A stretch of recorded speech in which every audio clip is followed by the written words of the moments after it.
오늘은 말라기서 4장 1절에서 끝절까지 말씀입니다. 하나님의 날, 여호와의 날이나 이런 제목을 붙여봤습니다. 말라기가 BC 510년 기원 이후에 추정되는 그런 말씀입니다. 그래서 그 장소에는 예루살렘을 말하고 있고요. 또 바벨론 풀에서 귀환한 날의 남은 자들, 또 핵심은 11조. 하나님의 백성들이 11조를 하지 않는 것은 당연히 여기고, 하나님께 드려야 할 것을 또 도둑질하는 것이고, 또 이런 것들을 하나님 앞에 똑바로 하지 못하는 것들을 예수님께서 또 메시아를 통해 또 하나님 길을 예비하시고, 또 여러 가지 또 하나님 말씀이 요약이 된 그런 말씀. 그래서 오늘 말라기서 보면 마지막 때에 대배를 어떻게 해야 하나 하는 이런 내용입니다. 우리가 마지막 때는 우리가 하나님 말씀대로 경외하고 또 믿고 살아가야 된다는 겁니다. 세상이 아무리 좋은 것과 세상이 아무리 부귀영화가 내한테 온다 할지라도 우리가 하나님이 없이 부귀영화를 누리고 하나님이 없이 아주 진귀한 보물을 가지고 또 세계에서 최고 부자가 될지라도 하나님의 여호와를 경외할 줄 모르고 주님을 믿지 못한다는 것은 불행이라는 겁니다. 그래서 우리는 어떻게 해야지 마지막 때에 우리 예수님 오실 준비를 할 수 있겠습니까? 우리는 오직 말씀을 통해서 하나님의 계획 안에 들어갈 수가 있어야 된다는 겁니다. 그래서 우리 세상의 모든 선지자들이나 또 예언자들이 보면 예수님이 재림이 가까웠다, 주님이 곧 오실 거다, 준비를 하라, 이러한 내용들이 지금 분분히 많이 일어나고 있을지라도 우리는 구약시대의 끝을 말하고 400년간의 암흑기에 하나님이 침묵하고 계시고 또 예언자도 선지자도 없을 때 주님 오시는 것을 어떻게 예배할 수가 있겠습니까? 우리는 꼭 눈으로 봐야만이 알 수 있는 것이 아닙니다. 하나님 말씀으로 우리가 예수님의 영으로 우리가 깨달을 수 있어야 된다는 겁니다. 그래서 그 예수님의 영을 어떻게 받습니까? 하나님 말씀을 자꾸 읽고 또 주님 말씀을 듣고 주님을 경외하고 이렇게 하다 보면 우리가 주님이 오실지 안 오실지는 자동으로 우리 주님께서 알려주시게 되어 있다는 겁니다. 왜? 하나님을 믿고 주님을 바라보며 주님의 계획 안에 든 자들, 또 주님 말씀대로 실행하고 주님 말씀대로 준비하고 주님 말씀대로 모든 것을 행하고 있는 사람들한테는 주님이 기쁘고 주님이 오실 것을 예배하라고 가르쳐 주신다는 겁니다. 그래서 말라기의 마지막 장입니다. 구약 성경의 마지막 장입니다. 그것이 무엇입니까? 그날의 심판, 또 새로운 날의 시작을 또 의미하고 있다는 겁니다. 그때의 의인과 악인을 분별하러 오신다는 겁니다. 심판하러 오실 때 정말 이 사람이 주님을 위해서 살았는지, 제 말씀대로 경외하며 살았는지, 자기 마음대로 살면서 주님을 경외한다고 했는지, 이런 것들을 하나님이 심판하러 오시게 된다는 겁니다. 그래서 우리가 그때에 우리가 영적인 무기력증에 빠져서는 안 된다는 겁니다. 또 우리가 실망 속에서 욕망을 쫓아 살아가는 이런 이스라엘 백성들에게 말라기가 끝까지 하나님의 언약의 백성으로 삼아갈 것을 명하는 그런 내용입니다. 행복하게 된다는 겁니다. 그래서 아모스 선지자는 하나님의 공의를 말했습니다.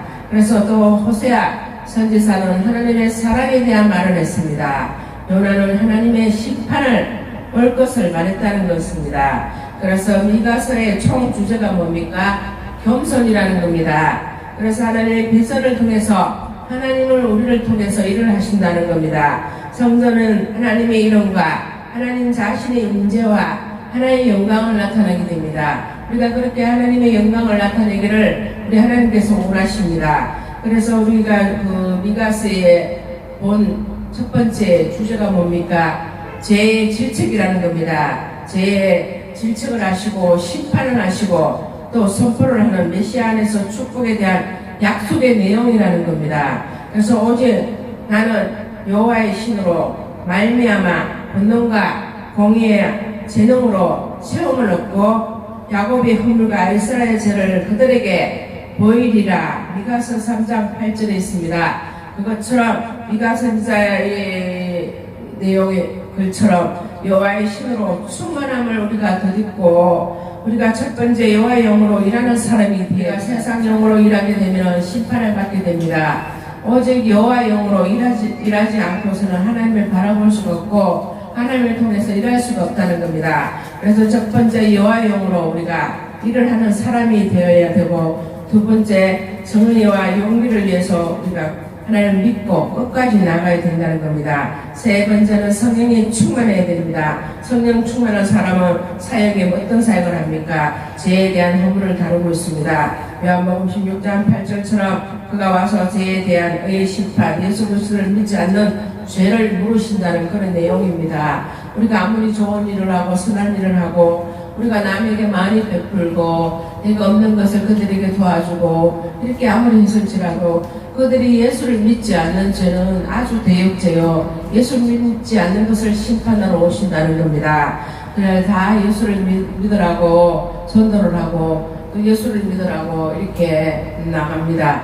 미가 선지자나 요나나 다 예수를 믿고 우리가 심판에 들어오지 않도록 심판을 받지 않도록 하는 그런 하나님의 지극한 그 사랑을 우리가 배워야 된다. 그래서 우리가 하나님의 말씀으로 우리가 살아가는 것이 중요하며 우리가 하나님의 말씀으로 모든 것을 믿고 강구하고 주님의 말씀과 주님의 계획 안에서 우리가 살아가는 것을 하나님이 기쁘게 여기신다는 겁니다. 그래서 말라기서 마지막 장이면서도 하나님께서 정말 우리가 주님의 말씀대로 살면 상을 받게 되고 주님의 말씀대로 살지 못하면 벌을 받게 되고 또 책망을 받게 되고 그 외에는 심판이 있게 된다는 것을 분명히 말씀하고 있습니다. 그래서 아모스 선지자는 하나님의 공의를 외쳤습니다. 그리고 호세아 선지자는 하나님의 사랑을 외쳤습니다.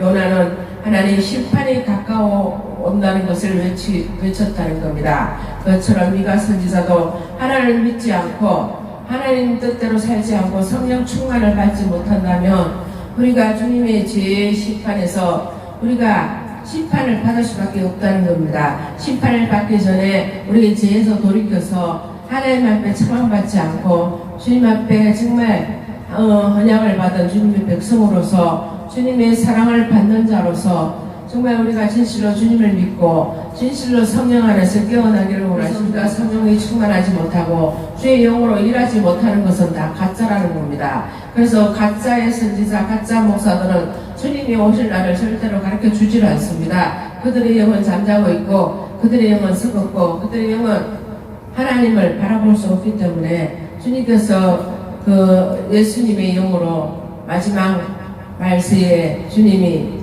오실 때를 대비하라고 가르쳐 주질 않습니다. 그래서 우리는 항상 우리가 깨어있어야 하는 것이 뭡니까? 우리가 잠 안 자고 눈만 뜨가 있는 것이 깨어있는 것이 아닙니다.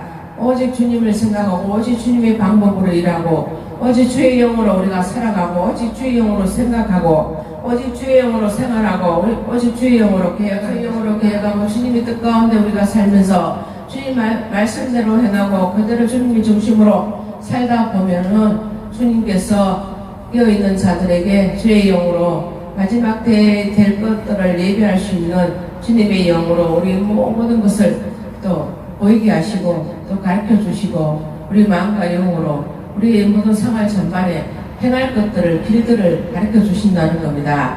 그래서 우리가 주님 말씀을 우리 안에서 떠나지 않게 하고 주의 말씀으로 우리가 중심으로 생활할 때에 우르나 좌로나 쳐다보지 않고 세상적인 화려함과 세상적인 욕망 안에 빠져서 주님을 믿지 않고 주님을 떠난 자들을 또 주님이 싫다고 떠난 자들을 회개하고 그들이 주님이 심판이 오시기 전까지 심판이 오기 전까지 그들이 각자 주님을 찾고 주님의 백성으로 돌아오기를 원하신다는 겁니다.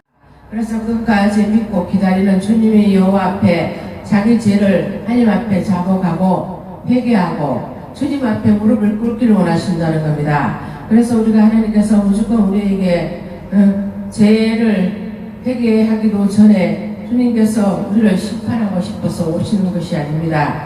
심판하러 오시기 전까지 우리가 예수님의 영으로 깨어나고 예수님 영으로 우리가 바라보고 예수의 영으로 기도하고 예수의 영으로 교회가 부흥이 되고 예수의 영으로 모든 것이 천하 만물이 다 주님의 손에 달려 있습니다. 시작과 끝, 알파 오메가, 시작이 있으면 끝이 있는 것이 아니겠습니까? 그것은 우리 인간의 손으로 끝을 내는 것이 아닙니다. 오직 하나님의 손, 하나님의 영으로 마지막 때를 우리가 당하기 전까지, 그리고 마지막 날 그 전까지 하나님이 한 사람도 심판에 빠져서 심판받기를 원하지 않습니다. 한 사람이라도 돌아와서 주님 앞에 무릎을 꿇고 회개하고 주님이 간절히 찾는 자를 주님이 만나주신다고 하였습니다. 주님 앞에 간절히 기도하는 자가 문을 두드릴 때 주님께서 그를 만나고 그의 기도의 자국에 응답을 해주시는 것처럼 우리가 간절히 주님을 찾는 자가 되고 간절히 주님을 만나는 자가 되고 간절히 주님 앞에 무릎 꿇고 회개하는 자가 되어서 주님 중심으로 생활하고 주님이 원하시는 기뻐하시는 그런 삶들을 우리가 살아가야 하나님 말씀 안에서 우리가 살아갈 때에 행복과 기쁨이 있다는 겁니다. 우리가 하나님 말씀으로 살지 못하는 것은 참으로 비극이라는 겁니다. 우리가 하나님 말씀으로 살지 못하는 것이 저주입니다. 우리가 하나님 말씀대로 살지 않고 엉뚱한 길로 가는 것이 저주의 지뢰밭이 되기 때문에 우리가 저주의 지뢰밭에 빠져서 늪에 빠져버리면 우리 스스로는 일어날 수가 없습니다. 우리는 지뢰밭에 빠져가지고 거기에서는 자폭되고 죽을 수밖에 없고 또 일어날 수가 없게 되고 완전히 전멸하게 된다는 겁니다. 다시 말하면 멸망하게 된다는 겁니다. 그래서 지금 이와 같이 우리가 헛된 예배를 드리지 않고 참 예배, 오직 진리의 예배, 그리스도의 영으로 예배하는 자를 기뻐하신다는 겁니다. 그래서 하나님 말씀대로 의례적으로 예배드리고 간절함이 없고 하나님 오직 영으로 기도하지 않고 오직 하나님 영으로 말씀하지 않는다면 그것은 거짓 선지자요 잘못된 죽음에 이르는 악한 영들의 그 마음으로 전하게 되면 그것은 저주라는 겁니다. 그래서 이 시대가 지금 우리 헛된 것을 위해서 헛된 예배를 드려서는 안 되는 겁니다. 하나님 앞에 진실로 온전히 간절하게 주님의 뜻 가운데서 우리가 서서 하나님 앞에 예배를 드리고 주님 오시는 날을 알 수 없으나 우리가 주님의 뜻 가운데서 살고 주님 중심의 생활을 하게 되면 주님께서 우리 마음과 또 성령으로 우리 마음속에 임재하셔서 주님이 원하시고 기뻐하시고 계약하시는 일들을 우리가 깨닫게 되고 알게 되어서 우리의 모든 전반이 나중에는 승리하고 우리의 죄의 심판에서 면하고 또 죄의 심판에서 우리가 승리하게 된다는 겁니다. 그래서 하나님께서 우리가 죄를 이기고 나가는 자는 주님께서 기뻐하시고 죄를 두 번 다시 반복하지 않고 철저히 회개하고 끝까지 주님을 바라보고 언약하신 주님의 그 뜻을 따라 우리가 참고 기다리고 이기고 승리하시는